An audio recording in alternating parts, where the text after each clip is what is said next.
سلام اهالی فینیتو. اخیراً دشمنان نظام در همدستی و عافی آبادی ها شایعاتی را درباره مسابقات چوگان در فینیتو پخش همی کردندی که کدخدا آمده تا پاسخهای لازم را بدهندی. کدخدا، دشمنان مدعی شده اند که شما به زنان فینیتو بلیط همی فروختندی، اما آنها را به چوگان کده را نداده می باشندی.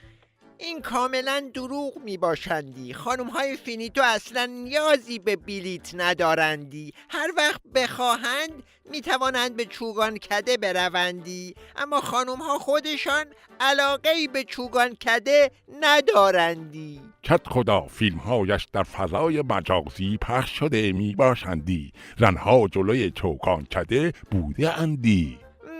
آن فیلم ها فتوشاپ می باشندی. دشمنان درست کردند. اما کدخدا قارقال به آنها گاز فلفل زده اندی. ای بابا، تو هم تحت تاثیر دشمنان قرار گرفته می باشندی. گاز فلفل کجا بوده؟ کنار چوگان کده مزرعه فلفل بوده، باد بوی فلفل را همی آورده می باشندی. تازه گاز فلفل که چیزی نمی باشندی. خدا را شکر کنند بوی اسید نیامدندی. والا.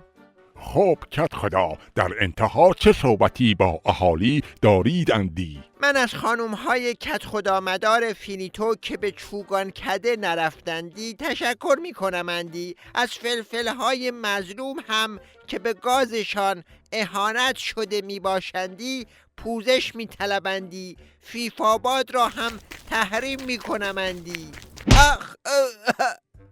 این چی بودندی؟ فتوشاپ بود.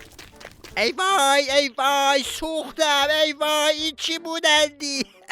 این ندای لب یا کدخدا فلفل ها بودندی.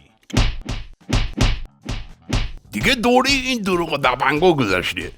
یه طوری میزنن درازت میکنن که خودت هم نفهمی از کجا خوردی.